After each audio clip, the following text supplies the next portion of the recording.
January 26, 1945. The small French village of Holzwihr lay silent beneath a heavy winter sky.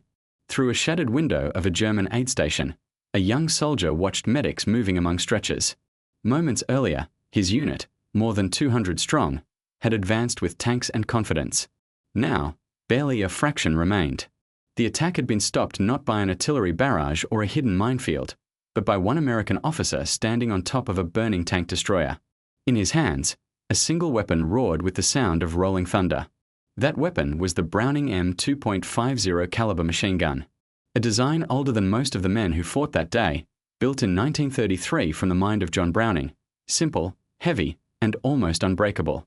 The Germans had faced every kind of weapon imaginable on the battlefields of Europe, from Soviet heavy guns to British tanks. But nothing prepared them for the sheer, relentless rhythm of the M2. It did not rely on complexity or secret engineering. It relied on force, persistence, and precision that seemed endless.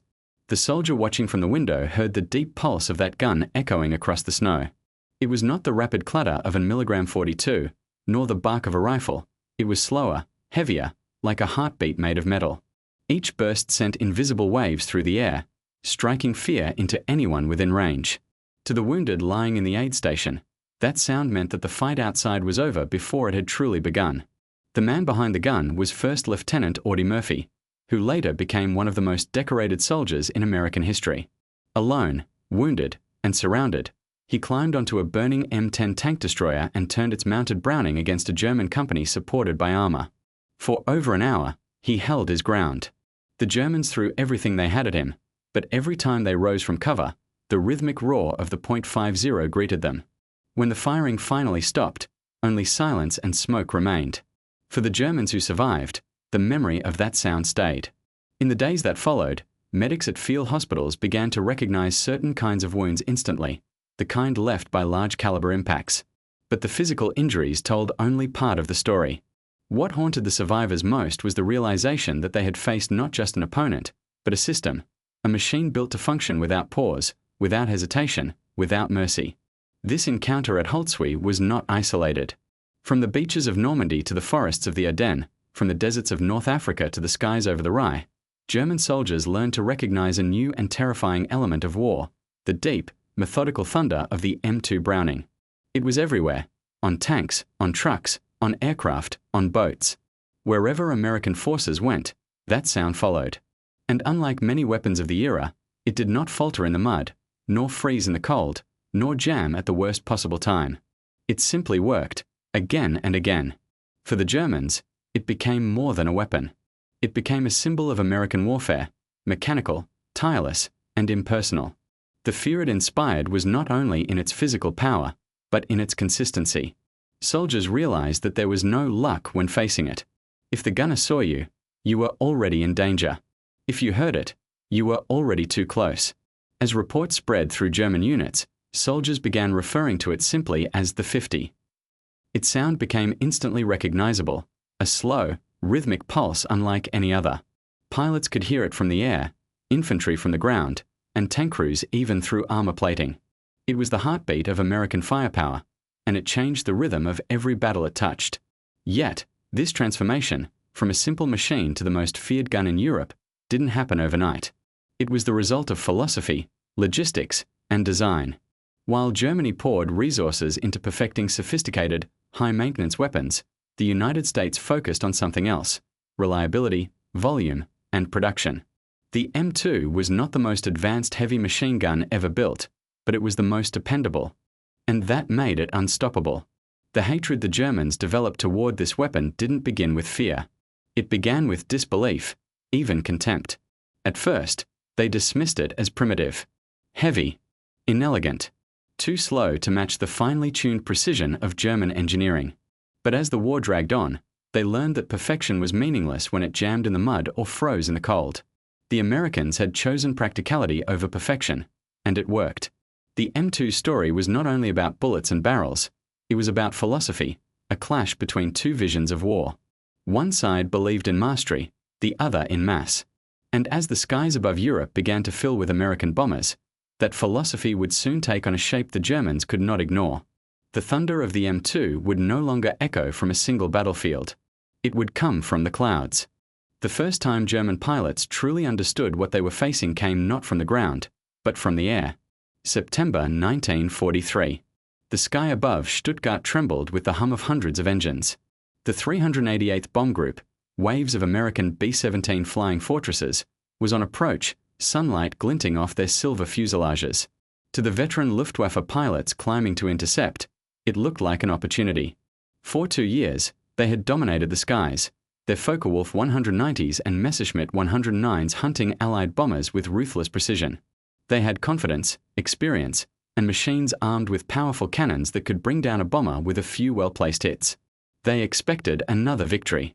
But what awaited them was something different, something they could neither outfly nor outgun. As the German fighters dove into attack formation, tracer shells streaked upward toward the leading bombers. The formation responded, not with evasive maneuvers, but with light, sudden flashes bursting from dozens of points across each aircraft. It wasn't damage. It was gunfire. Every B-17 carried 13 Browning M2.50 caliber machine guns, each manned by a trained crewman and supplied with thousands of rounds of ammunition. The formation of 36 bombers meant nearly 500 heavy machine guns, all firing in unison, forming an invisible wall of lead stretching across the sky. In seconds, the air became a storm of steel. German pilots found themselves flying into an environment no one had trained them for, where every direction meant danger. Bullets clattered against fuselages, shattered canopies, and tore through wings. The roar of engines was drowned out by the rhythmic pounding of hundreds of M2s firing together. It wasn't just noise, it was rhythm, almost mechanical in its precision, like an orchestra of thunder echoing across the clouds. Pilots described it later as flying through a storm they could see but could not escape. The tracers were visible, one for every 5 rounds, glowing red threads dancing through the sky. But for every visible streak, 4 invisible ones followed. You could dodge the light, but not the bullet. The Luftwaffe had believed in the power of their 20mm cannons, high velocity, explosive, and precise. A single hit could tear through an aircraft. But precision meant nothing against the overwhelming volume of American defensive fire. The B-17s did not need to aim perfectly. They simply filled the air with enough metal that no pilot could survive long inside it. The Germans called them flying fortresses, and in that moment, they understood why. Veteran Ace Hinrich Wormheld wrote later that it was like flying into a furnace. He recalled seeing the tracers rising, red and orange, converging from dozens of angles. "You don't aim at a bomber," he said. "You enter its world for a few seconds, and you pray you leave it again." Many didn't. That day, 45 American bombers were lost, but German fighter units suffered catastrophic losses they could not replace. For the first time, Luftwaffe commanders began to grasp the scale of what they were up against, not superior tactics or advanced aircraft, but an industrial system that could create and sustain a weapon like the M2 on a scale the world had never seen. Each B-17 carried between 5,000 and 7,000 rounds of ammunition. Crews often loaded more, stacking boxes wherever they could. The guns could fire continuously for hours with minimal maintenance. Even at high altitudes, in sub-zero temperatures, where German cannons often froze or jammed, the M2 continued to operate flawlessly. Mechanics at American airbases replaced overheated barrels in minutes, and the bombers were ready to fly again the next morning. For German airmen, this reliability was something new and unsettling. They had been trained to fight opponents with limits, aircraft that would jam, guns that would overheat, formations that could be broken. But the Americans seemed to have eliminated those limits entirely. Every time they attacked, they found themselves flying into an endless storm of fire.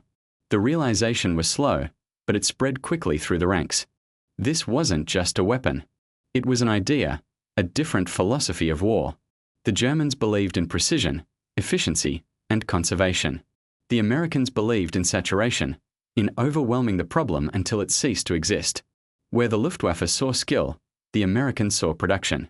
And in a world where numbers decided everything, production always won. The M2.50 cal was the perfect embodiment of that philosophy. It didn't need to be elegant. It just needed to work, everywhere, all the time. It wasn't the most powerful gun, nor the fastest firing, but it was the one that never stopped firing when it mattered most. For the Luftwaffe, every engagement after that day carried the same undercurrent of dread. They could spot the American formations long before they reached them, the tight boxes of bombers flying in disciplined geometry, each one a fortress bristling with Brownings. Approaching them meant flying into hundreds of intersecting fields of fire, each one overlapping the next. There was no safe angle, no blind spot, no escape.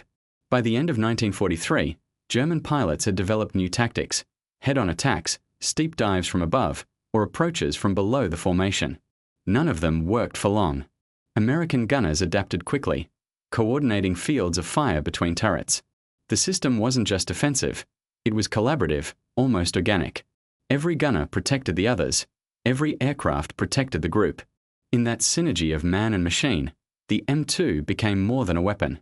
It became a language the American forces spoke fluently, a constant, pounding declaration that they could and would fill the sky with metal until resistance vanished. And as the war expanded, that philosophy descended to the ground. The same rhythm that filled the clouds would soon echo through the forests, the cities, and the roads of Europe. The Germans had met the M2 in the air. Next, they would meet it face-to-face on the battlefield. June 6, 1944, Normandy. The morning began with grey skies and the distant hum of engines over the channel. To the German defenders, the invasion seemed impossible at first, too vast, too reckless to be real. But as the horizon filled with ships and the beaches with landing craft, disbelief gave way to dread. Soon, the air shook with the rhythm that had haunted them since the skies of Stuttgart, the deep, rolling thunder of the Browning M2.50 caliber. It came from everywhere. From jeeps bouncing across the sand, from half-tracks climbing the dunes, from tanks emerging through smoke and sea spray. To the defenders, it seemed as if every American vehicle, no matter how small, carried that same heavy gun. The Germans had faced Allied forces before, but never this. It wasn't the sound of sporadic bursts or measured volleys. It was constant, mechanical, almost industrial, as if the battlefield itself had become a factory of fire. Oberst Hans von Luck, a veteran panzer commander who had fought in Africa and Russia, was among the first to encounter this new reality. He later wrote in his memoirs that the Americans did not fight like soldiers in the traditional sense. They fought like machines: endless fire, endless ammunition, endless will. His words captured a truth that many German officers came to understand too late. The M2 was not just a weapon, it was the symbol of an entire doctrine built around abundance, not restraint. The German army prided itself on precision. Its infantry doctrine revolved around the squad machine gun, the Milligram 34 or its successor, the Milligram 42. These were extraordinary weapons, fast, efficient, terrifyingly accurate. German squads were built to support the gun, to feed it ammunition, to protect it as it laid down controlled bursts of fire. But even these exceptional tools had one weakness: they depended on discipline and logistics that, by 1944, were collapsing. The Americans, by contrast, did not aim for perfection. They aimed for persistence. Every tank, truck, and troop carrier carried an M2. Even supply convoys were armed with them. Drivers were trained to use the weapon, loaders were trained to reload, and gunners fired without hesitation.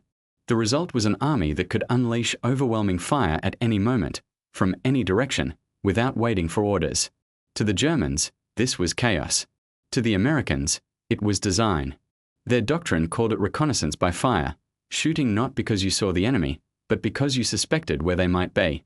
Tree lines, windows, haystacks, stone walls, all were treated as potential threats.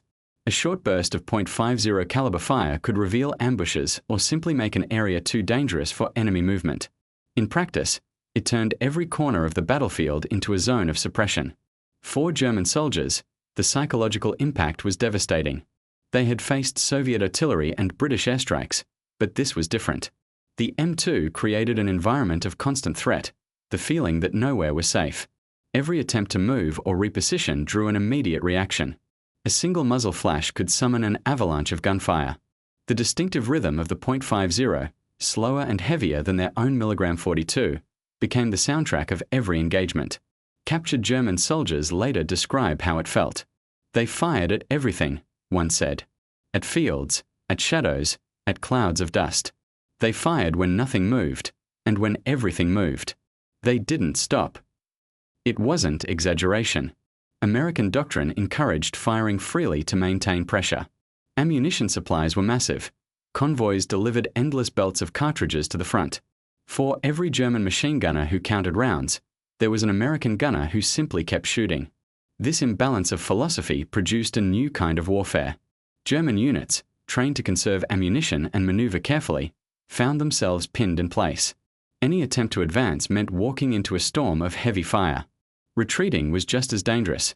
The M2's range allowed it to strike from over a mile away. Even fortified positions, once thought secure, proved vulnerable. The .50 caliber bullet could punch through sandbags, brick, and light armor with ease. The battlefield no longer belonged to the tactician. It belonged to whoever could sustain fire longer.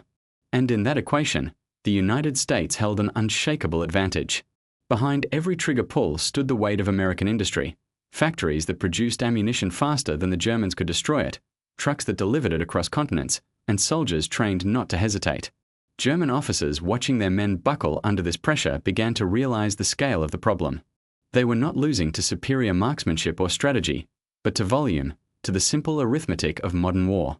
The M2 was not the sharpest blade, but it was the hammer that never broke. Every battle with the Americans became less about maneuver and more about endurance, and endurance was something the German army no longer possessed. Even elite units, paratroopers, SS divisions, veteran panzer grenadiers, found themselves helpless when confronted by columns of jeeps and half-tracks bristling with Browning guns.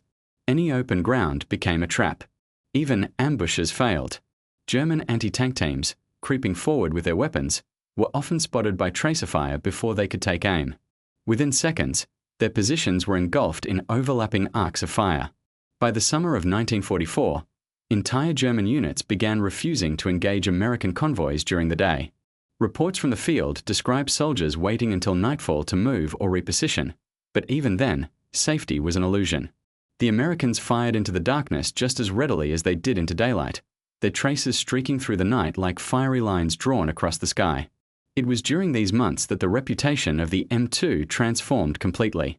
What had begun as a weapon of disbelief, heavy, cumbersome, too simple to matter, became the most hated instrument of the Allied advance. To the Germans, its roar was more than a sound of danger. It was the sound of inevitability, of an enemy that could afford to never stop firing. And yet, the worst was still to come. Because while the M2 ruled the ground, its true dominion, the realm that broke German morale completely, was still above, in the sky, where American pilots had found an entirely new way to use it. By the summer of 1944, German troops had learned to fear not just the sound of the M2 from the ground, but from above. When they heard a low, rolling thunder that didn't quite match the hum of engines, every man instinctively dove for cover. They already knew what was coming, the P-47 Thunderbolt. Thick-bodied, fast, and built like an armored anvil, it carried 8 Browning M2 machine guns in its wings. 8. Each one capable of firing more than 500 rounds per minute. In a single strafing run, one aircraft could unleash nearly 5,000 rounds of half-inch steel and fire in less than a minute.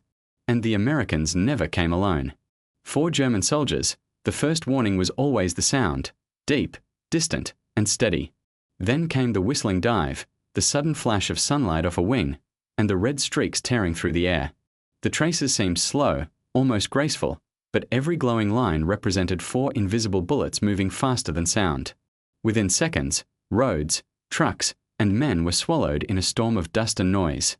What remained was silence, and the smell of fuel and metal. The Americans called these missions armed reconnaissance. They weren't looking for specific targets. They were simply hunting. Pilots flew grid patterns, scanning for anything that moved: a truck, a horse cart, a column of men. If it moved, it was engaged.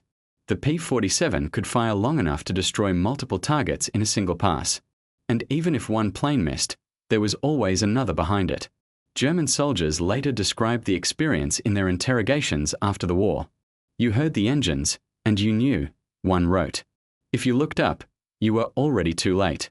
The bullets arrived before the sound." Another added, "There was no cover.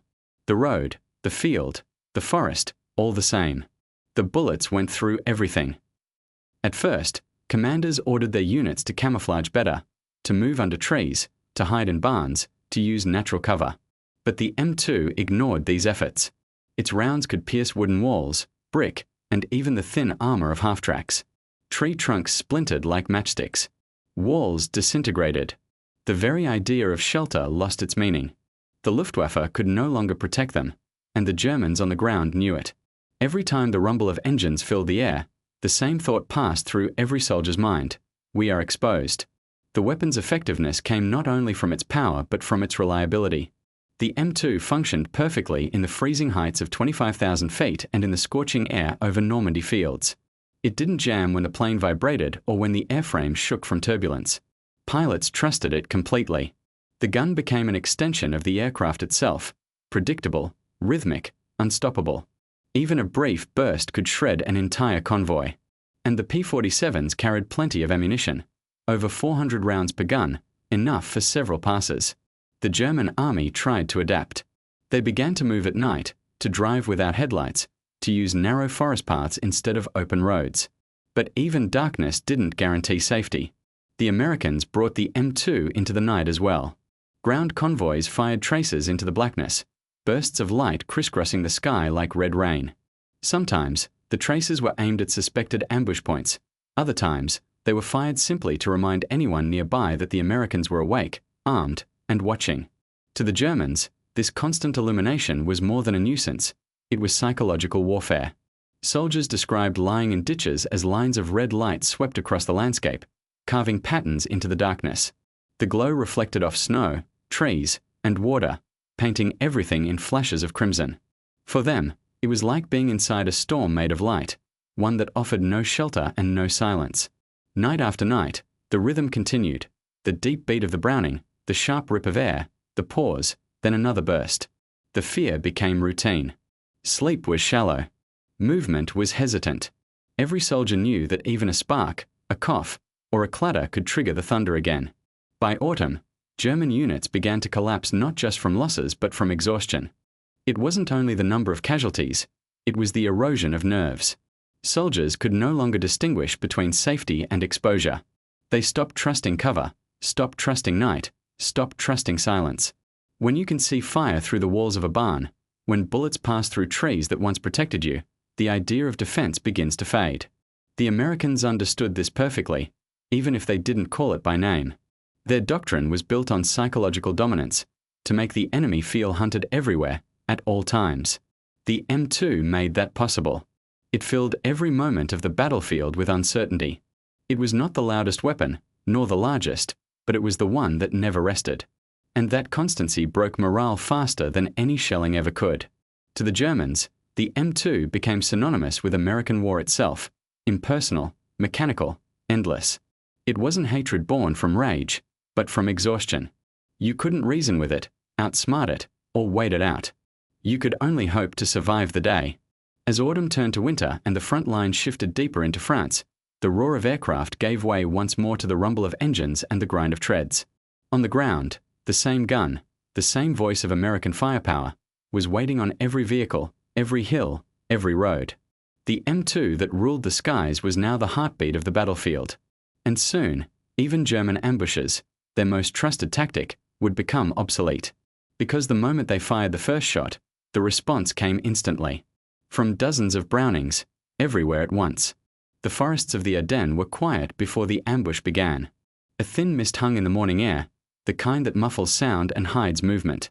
Along the narrow road below, an American convoy wound its way between the trees, trucks, half-tracks, fuel carriers, and armored cars. From the hills above, a German platoon waited, perfectly positioned, their weapons aimed at the lead vehicle. The plan was simple: disable the first truck, destroy the column, then vanish into the forest before reinforcements could arrive. It was a tactic the Germans had perfected years earlier on the Eastern Front. But in France, 1944, something had changed. As soon as the first rocket hit, the forest erupted, not from the German guns, but from the American ones. Within seconds, the air filled with the low, rhythmic pounding of Browning M2S firing in all directions. The response was immediate, overwhelming, and terrifyingly precise. Every truck, every jeep, every vehicle in that column had at least 1.50 mounted on it, and every one of them was firing. The German soldiers expected panic. Instead, they faced coordination. American drivers swerved off the road to form a defensive semicircle. Machine gunners jumped to their mounts without hesitation, scanning the tree line. The trucks carrying fuel became makeshift barricades. The ones with ammunition turned their guns toward the slope. The forest that had seemed so quiet seconds ago was now a storm of metal and sound. The traces cut through the fog in bright red arcs, weaving across the landscape like fiery threads stitching the world together.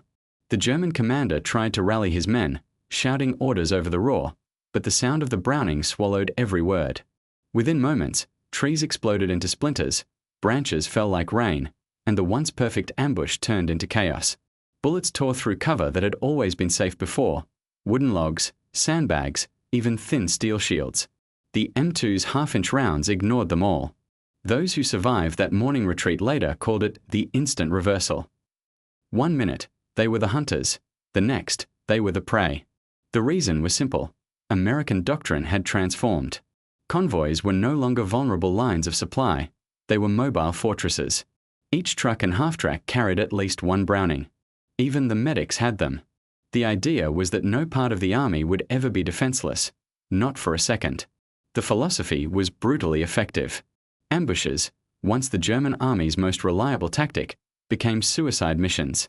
The instant a single shot was fired, every vehicle returned fire with overwhelming force. The gunners didn't wait to see the enemy. They didn't need to. They had orders to suppress, to drown the landscape in bullets until nothing moved. A single convoy might mount 20 M2s, each one capable of firing 1,000 rounds in minute. Within 10 seconds, a single skirmish could fill the air with enough metal to flatten an entire tree line. And when it was over, the trucks simply reloaded and kept moving. German field reports from this period tell a consistent story. Small units sent to harass supply routes never returned. Observation patrols found wrecked vehicles, shattered trees, and empty positions. No bodies, no prisoners, only silence and the faint smell of gunpowder. American convoys didn't slow down. They didn't even stop to assess damage. The Browning had turned every road into a zone of dominance. One officer from the 2nd Panzer Division wrote in his diary, "We tried to fight shadows, but they struck back before we saw them. Every column, every road, every field, all guarded by that same terrible rhythm. There is no surprise left in this war." It wasn't just power, it was tempo. The Americans fought at a rhythm that never broke. While German soldiers waited for orders, Americans reacted instantly. The sound of one M2 triggered all others nearby. It created a chain reaction, a kind of battlefield echo where every gun answered every threat. The result was chaos for anyone caught on the other side. Even when the Germans managed to destroy a few vehicles, it didn't matter. The rest of the convoy would form a ring of fire around the wrecks, dragging out wounded and returning fire with machine-like efficiency. If tanks appeared, .50 caliber tracers would hammer at their vision ports, forcing crews to button up. If infantry advanced, the Brownings would slice through hedgerows and brush, clearing everything in their path. Ambushes once relied on shock, the momentary confusion that followed an attack. But against American units armed with M2s, shock belonged to the other side. The noise alone was enough to paralyze movement. The Germans began to describe it as the wall, a solid curtain of fire that appeared out of nowhere and consumed everything it touched. By the time the Battle of the Bulge began in December 1944, that fear had hardened into reality. German armored units pushing through the Ardennes found that every village, every crossroads, every seemingly empty road concealed firepower beyond calculation. Even when the fog rolled in and visibility dropped, the Americans fired anyway, guided by sound, instinct, and training. When one German patrol reported engaging what they believed to be a small convoy, they later realized they had attacked an entire logistics column, each vehicle armed. They never returned. The truth was simple but devastating. There was no longer such a thing as a soft target. The M2 had erased that concept completely. Every vehicle could defend itself, every soldier could fight back, every attack was answered instantly. And the same doctrine that ruled the roads soon extended to the towns and fields. Because when the Allies advanced through France, then into Belgium, then into Germany itself, the Brownings came with them. Mounted on rooftops, sandbags, half-tracks, and tanks, they guarded every perimeter, every crossing, every checkpoint. For German troops, the front line was no longer a single location. It was everywhere. The M2 had turned the entire battlefield into a moving fortress. And yet, the most devastating lesson was still waiting, one that would prove that this wasn't just a weapon, but the physical manifestation of an entire civilization's power. The lesson came not from soldiers, but from factories. Because behind every M2, behind every endless belt of ammunition, was an idea that Germany could never match, an idea forged not in battle, but in industry. In the final years of the war, the difference between Germany and America could be seen not only on the battlefield, but in the way each side built its weapons. For every Browning M2 thundering on a tank or bomber, there were thousands more waiting in wooden crates, shipped by rail, stacked in ports, or mounted on assembly lines that never slept. The United States had discovered a truth that Germany refused to accept, that wars were no longer won by strategy alone.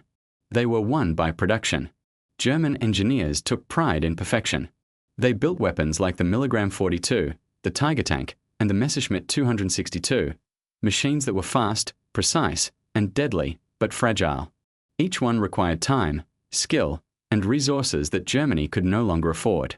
Every Milligram 42 took nearly twice the man-hours to produce as a Browning. Every tank needed specialized parts, carefully machined, hand-fitted, and difficult to replace. When a Tiger broke down, it could sit idle for weeks waiting for repair.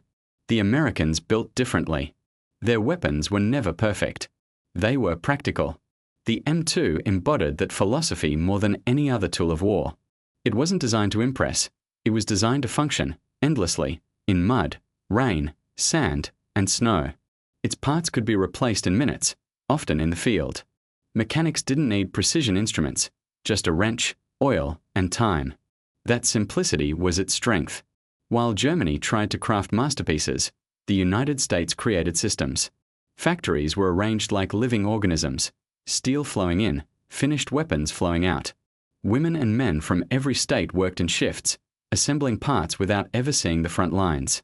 By 1945, the US was producing over 2 million Browning .50 caliber machine guns, each one identical, each one compatible, each one ready. There was no need to conserve ammunition when every bullet could be replaced by another shipload arriving tomorrow.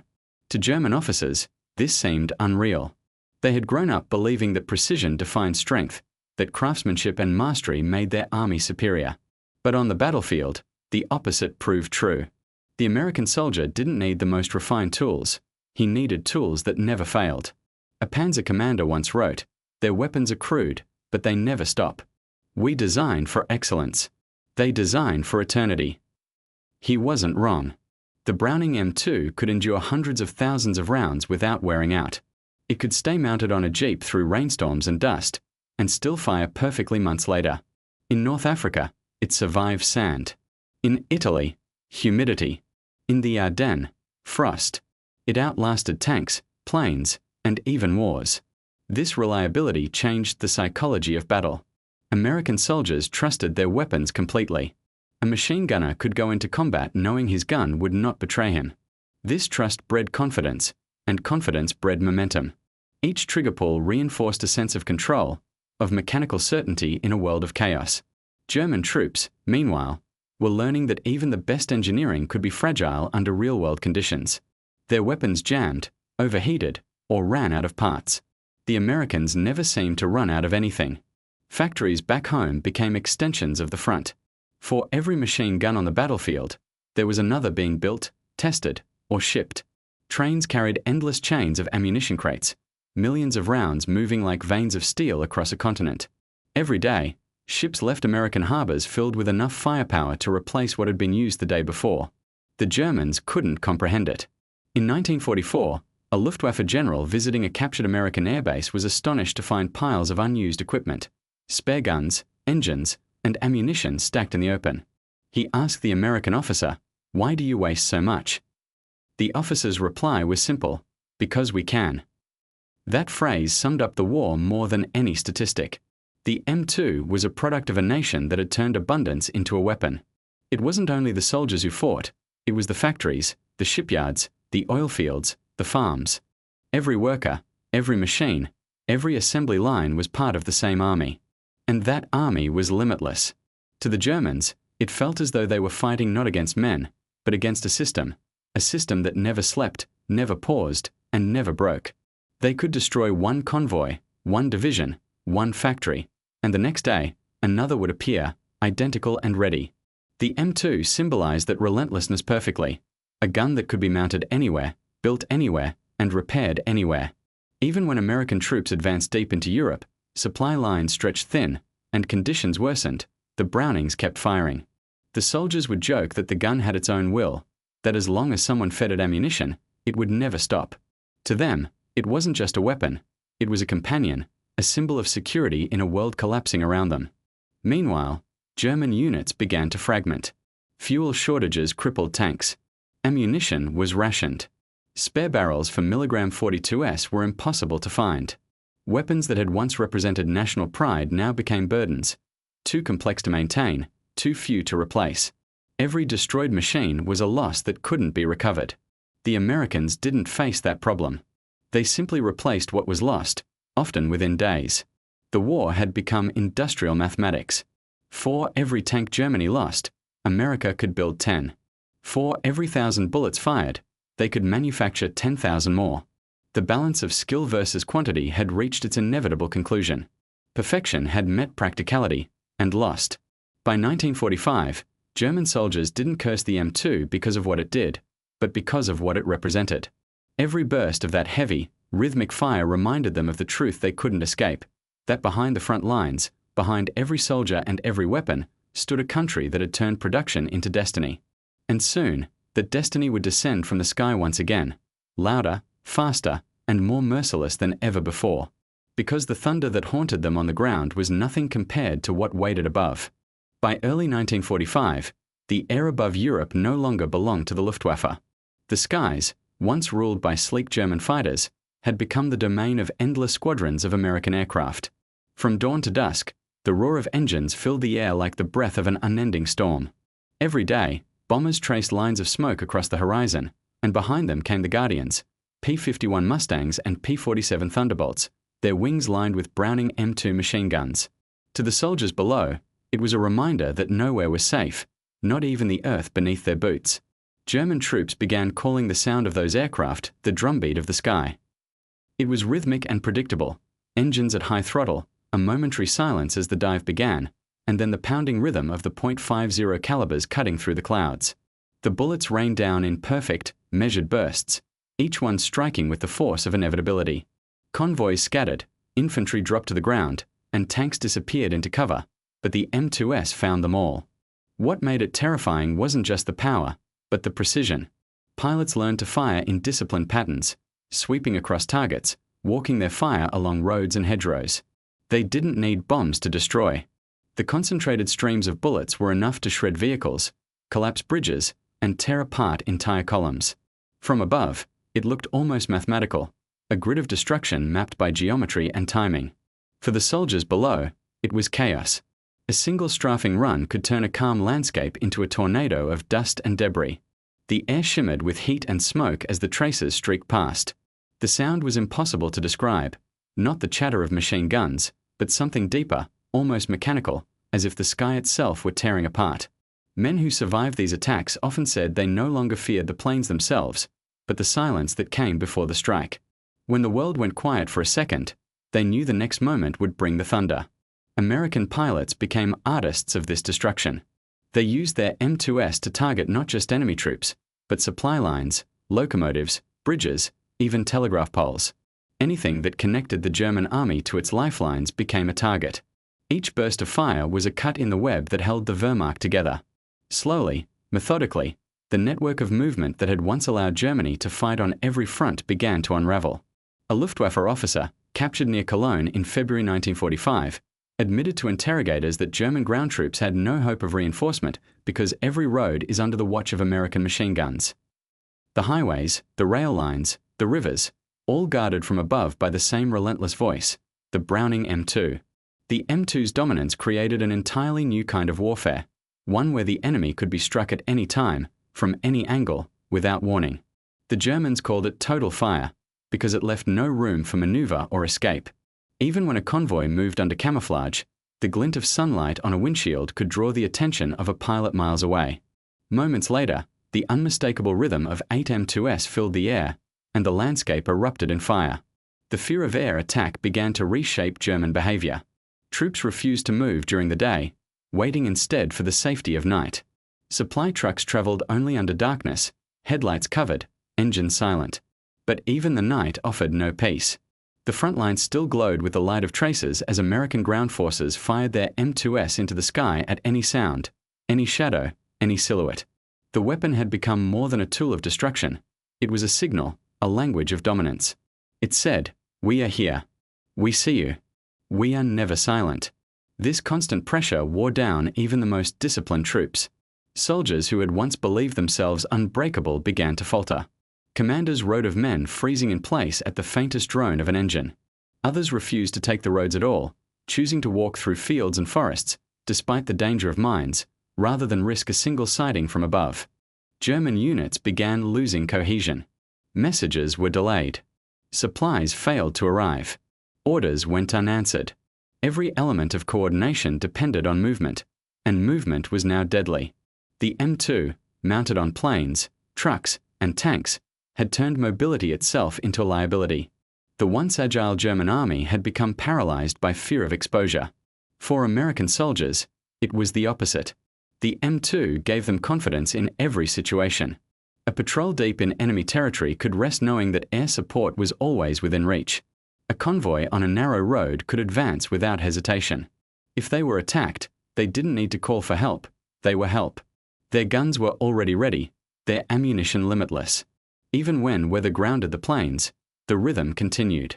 Tanks, jeeps, and infantry carried the same voice forward. The sound of the M2 firing in the distance became the reassurance that the line still held, that someone nearby was still fighting. It unified the army in a way that few weapons ever could. Meanwhile, to the Germans, it became the sound of futility. In the ruins of towns and cities, they heard it echoing through the streets, that slow, heavy beat marking every approach. In the forests, it came as distant thunder. In the fields, it rolled across the open space like a storm front. The weapon itself seemed to be everywhere at once, an omnipresent reminder of American reach. By March 1945, German command reports no longer spoke of tactics against the M2. There were none left. Instead, they focused on survival, digging deeper trenches, hiding longer, moving less. The war had become a test of endurance, and endurance was something America had in limitless supply. Factories back home continued their work without pause. Ships crossed the Atlantic carrying more ammunition, more barrels, more guns. The sound of the M2 in Europe was echoed by the sound of machines in Detroit, Cleveland, and Pittsburgh. The same rhythm, the same heartbeat of industry turned into firepower. To the Germans, this was the most demoralizing truth of all. They weren't fighting soldiers anymore. They were fighting a rhythm, a system that spanned oceans. Every bullet fired on the front was replaced by 10 more before it even hit the ground. The Browning wasn't just a weapon. It was proof that America's strength came not from the battlefield, but from the endless motion of its factories. And as the Allies crossed the Rhine and advanced into the heart of Germany, that rhythm grew louder. It no longer sounded like battle. It sounded like inevitability. The thunder was no longer coming. It was already there. As the Allied armies crossed the Rhine and entered Germany, the war entered its final, grinding phase. The dream of a swift victory was long gone. Now, every village, every crossroads, every ridge became its own battlefield. And in each of those battles, the same familiar sound echoed through the smoke and rubble, the steady, rhythmic thunder of the Browning M2. The Germans called it the hammer, a name that captured both its sound and its effect. In ruined towns, its bursts shattered silence and scattered debris. Across open fields, the deep, mechanical rhythm rolled like distant thunder. It was not chaos anymore. It was precision, repetition, inevitability. Wherever American troops moved, the M2 moved with them, mounted on tanks, half-tracks, trucks, and rooftops. It was no longer just a weapon. It was the pulse of the advancing army. Urban combat was where its presence was most overwhelming. German soldiers had learned to rely on buildings for protection. Thick stone walls, narrow alleys, and fortified houses had always given defenders an advantage. But against the .50 caliber, even stone couldn't promise safety. The rounds tore through walls, splintered beams, and shattered windows. A single burst could clear an entire room without the shooter ever stepping inside. Tank crews used their roof-mounted M2S to sweep upper floors before entering a street, firing long bursts across facades until every shadow disappeared. To American troops, it was standard procedure. To the defenders, it was something else entirely, the moment before silence, when every piece of cover turned to dust. German soldiers began abandoning strongpoints as soon as they heard the distinctive thump of an approaching M2. Staying meant being trapped. Moving meant exposure. There was no good choice. The weapon's psychological power became just as devastating as its physical one. Even when the Browning wasn't firing, its presence was felt. German observers reported that troops hesitated to fire their own weapons, fearing that any muzzle flash would draw immediate retaliation from an unseen M2. The very act of fighting back became dangerous. Some units withdrew before contact, unwilling to engage an enemy whose fire seemed endless and precise. For the Americans, that endlessness was real. The supply system that powered the Allied advance ensured that ammunition was never far behind. Convoys carried belt after belt of .50 caliber rounds, heavy boxes stacked in every truck, waiting to feed the guns. Each round, polished and stamped, represented not just firepower but the vast machinery of a country that never stopped producing. When German prisoners were interrogated, many spoke not of the artillery or the tanks, but of the sound, the deep, relentless pounding that never seemed to fade. One infantryman, captured near Kassel, said simply, "It was not a weapon. It was a heartbeat. You could not escape it." For the men facing it, that sound became the soundtrack of defeat. As the Allies advanced, they began to notice another effect. The M2 was changing the very rhythm of battle. Instead of short bursts or cautious exchanges, firefights became long, sustained waves of sound. American troops used suppressive fire to dominate entire sectors, allowing infantry to move without hesitation. The Browning created an invisible shield, not of armor, but of noise and confidence. Under its protection, soldiers could advance where before they would have crouched and waited. In towns, the gunfire created patterns that felt almost choreographed. Tanks rolled forward in pairs, commanders scanning the rooftops. One tank would halt, its Browning sweeping left and right, while the other moved ahead to the next corner. Then the process repeated, each move covered by the steady rhythm of .50 caliber bursts. It was mechanical warfare, organized, relentless, and unstoppable. For the Germans, defending against it became an exercise in futility. Their light weapons couldn't reach the same range. Their machine guns overheated faster. Their ammunition was limited, their supply line shattered. When an M2 began firing, the only real option was to wait, for silence, for darkness, or for the inevitable retreat order. In the forests of central Germany, the same pattern repeated. American columns moved through narrow roads, every third or fourth vehicle mounting a Browning. They fired at tree lines, at barns, at anything that might conceal danger. Sometimes there was an enemy. Sometimes there wasn't. It didn't matter. The doctrine of reconnaissance by fire left no room for chance. It wasn't wasteful, it was survival. Every bullet fired prevented an ambush that might have been waiting. The cost was ammunition. The reward was life. As the German army fell back, the M2 became a constant presence over every retreat. Bridges that had once been guarded by anti-aircraft guns were now protected by the same weapon that had terrified the skies. It was the same gun, the same caliber, the same sound, only now it was pointing down, not up. German soldiers who had once feared it from the air now faced it from the ground. It didn't matter where they ran, the rhythm followed. By April 1945, the Wehrmacht was disintegrating. The fronts no longer existed in neat lines. Instead, the war had dissolved into isolated fights, platoons against columns, scattered remnants against endless machines. And in each fight, the Americans brought the same constant element, the .50 caliber. It was on the tanks rolling into Leipzig, the half-tracks in the Black Forest, the jeeps guarding supply convoys on the autobahns. It filled every space between, the pauses between artillery, the silences between battles. It was everywhere, and everyone knew it. To many Germans, the end of the war didn't come with an announcement or surrender. It came in the sound of a single burst, echoing down an empty street, followed by silence. For months, that sound had marked every loss, every retreat, every collapse, every final stand. When it finally stopped, it felt as if the world itself had gone quiet. But the weapon that had carried that sound was far from done. The M2 would remain long after the ruins of war were rebuilt, outlasting the empires and ideologies that had once feared it. For now, though, in those last weeks of the conflict, it stood as the perfect symbol of the war's outcome.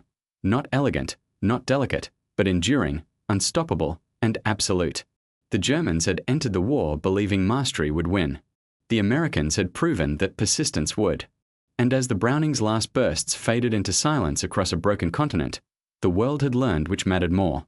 When the guns finally went quiet, Germany was a land of ruins and silence. The air that had once carried the roar of engines and the deep echo of the Browning M2 was still now, but the memory of that sound lingered. For those who survived, it was not a mere memory of a weapon, but of an idea.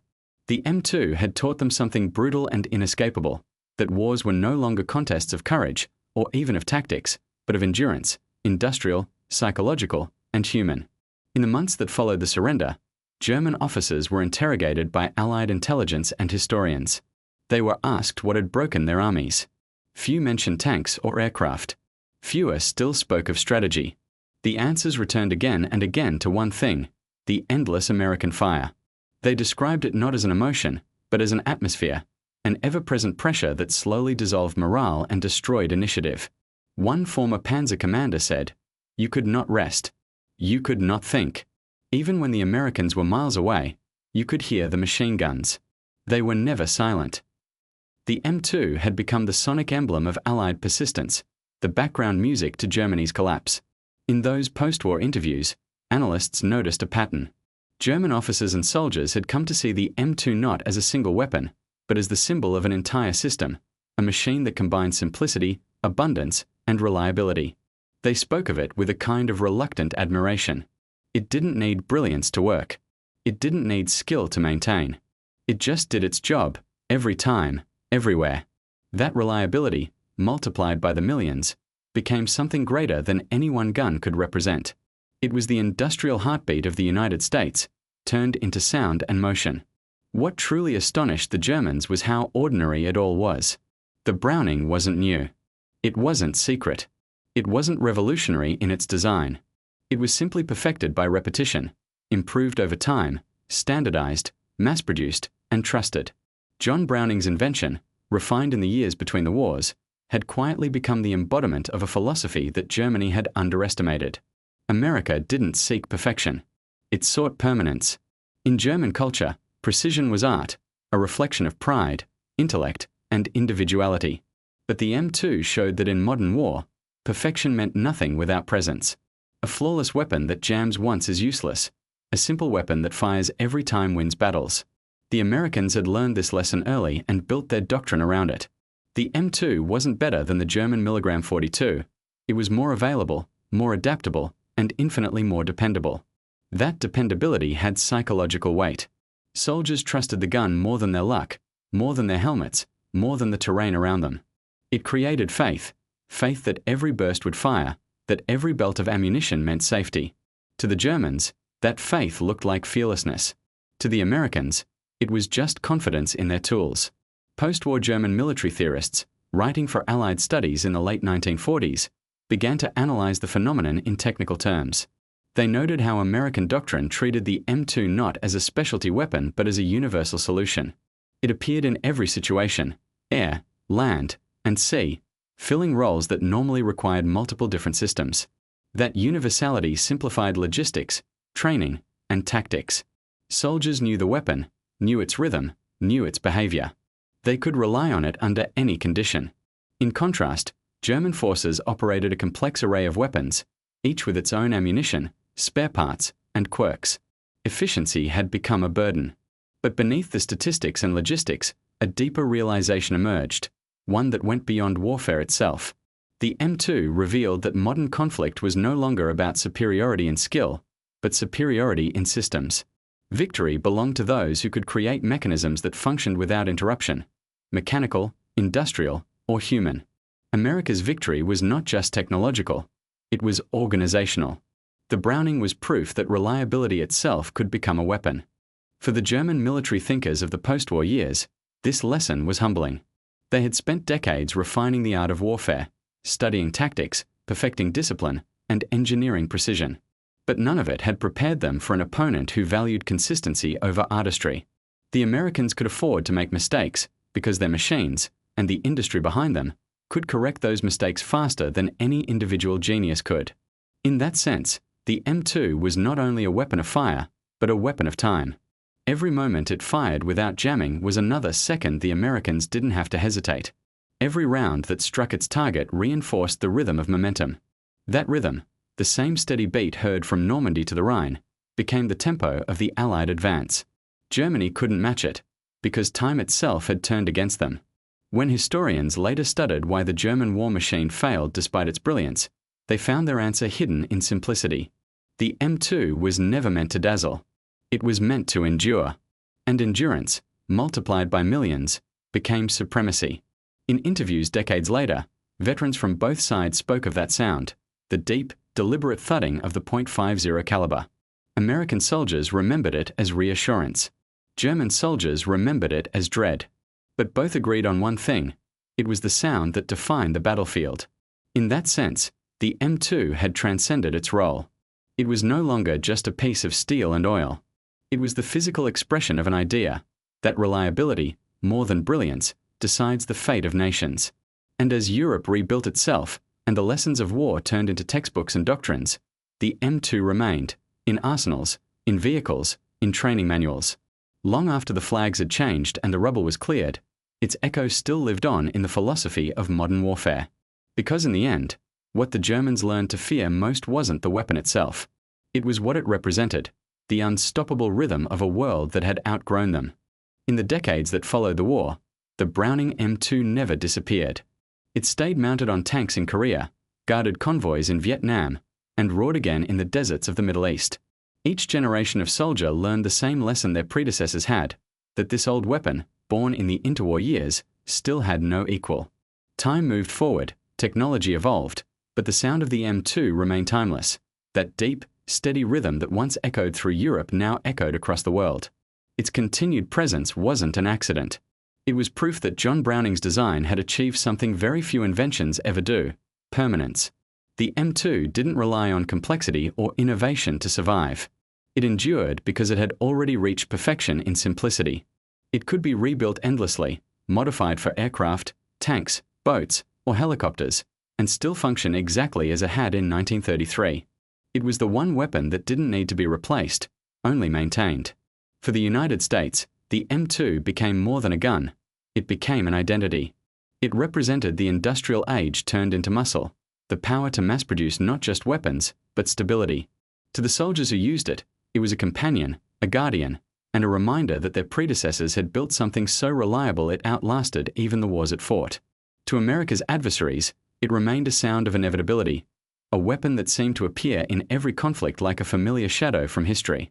In museums and training ranges, veterans would point to it and say, "That one never let us down." The stories were the same whether told by gunners on Sherman tanks or pilots from B-17 bombers. They all spoke of its rhythm, its endurance, and its presence, how it never failed when it mattered most. It wasn't just a tool of destruction, it was a bridge between generations of soldiers, a constant in a world where everything else kept changing. For historians, the M2 came to symbolize something far greater than its caliber. It represented the moment when warfare became fully industrial, when success depended not on a nation's bravest soldiers or cleverest strategists, but on its ability to produce, to supply, and to sustain. The Germans had mastered the art of precision.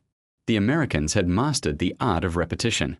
And repetition, when backed by endless energy and steel, had proven unbeatable. Even decades later, military scholars studying the collapse of Nazi Germany often return to this truth, that the M2 was never a miracle weapon, but a mirror. It reflected the philosophy that built it, a belief that reliability and quantity could defeat elegance and scarcity. Its dominance wasn't born from innovation, but from discipline, from factories that never stopped and workers who believed that the simplest design, perfected and multiplied, could change history. The M2 story also became a warning. It showed that once war becomes industrial, it stops being about heroes and starts being about systems. The Germans had fought with skill and conviction, but their strength depended on limited masterpieces. Each Tiger tank, each precision weapon a symbol of pride but also of fragility. The Americans had chosen a different path: build something that doesn't fail, and build it everywhere. The result was the transformation of warfare itself. In the end, that was what the Germans hated most about the M2, not just its sound or its power, but what it revealed. It showed them the future, a future where wars would no longer be decided by genius or courage, but by logistics and endurance. It was the mechanical voice of a world that had turned war into industry and industry into destiny. And yet, in its own way, the Browning M2 also carried a strange kind of peace. It became the weapon that ended wars not through terror, but through dominance so overwhelming that resistance became impossible. Its steady rhythm meant not chaos, but order, the order of precision machines replacing the unpredictability of battle. For those who lived through its thunder, it was a sound they would never forget. For those who came after, it was a sound that ensured they might never have to hear it again. 80 years after it first entered service, the M2 still stands where others have vanished. Modern rifles have evolved, new aircraft have replaced the old, but the Browning endures, a monument in steel to the idea that simplicity, persistence, and trust can outlast empires. It began as a gun. It became a symbol. And somewhere, when it fires today, the same low rhythm echoes. The rhythm that once made the strongest army in Europe stop in its tracks. The rhythm that taught the world that reliability is power. That is why the Germans hated the American M2 so much. Not because of what it destroyed, but because of what it proved.